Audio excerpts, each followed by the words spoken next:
В западносибирском городе Томск в России местные власти закрывают телекомпанию ТВ-2, одного из последних независимых региональных телевещателей в стране. Руководство компании уведомили, что с 1 января в одностороннем порядке прекращается действие ее контракта на вещание. Юристы компании намерены обжаловать это решение. Томская ТВ-2, основанная в мае 1991 года, стала одной из первых независимых и частных телекомпаний еще в Советском Союзе. В Ереване, возле здания парламента Армении, протестующие высмеивали законодателей, которые, как ожидается, могут поддержать ратификацию договора о вступлении страны в возглавляемый Россией Евразийский экономический союз. Участники акции скандировали «стыдитесь» и называли законодателей изменниками. Обсуждение договора, который вступает в силу с 1 января, продлится в национальном парламенте неделю. Демонстранты уверяли, что торговый союз страны с Россией, Белоруссией и Казахстаном навредит экономике Армении, а также ущемляет ее суверенитет и независимость.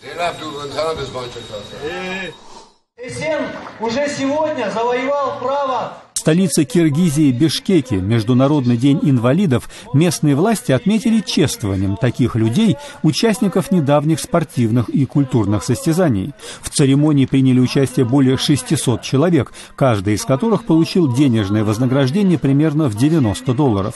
А победителям прошедших состязаний были вручены медали и соответствующие свидетельства.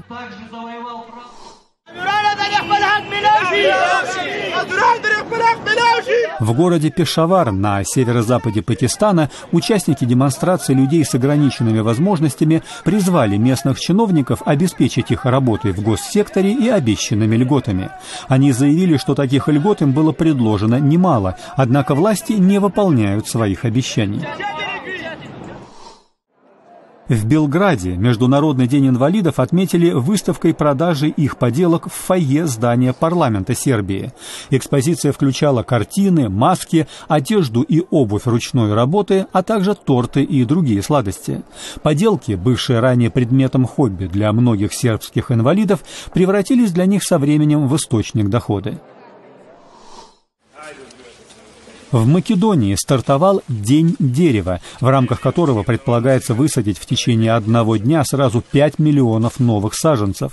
С тех пор, как в 2008 году в стране начали отмечать этот праздник, здесь было высажено, по данным правительства, более 50 миллионов деревьев.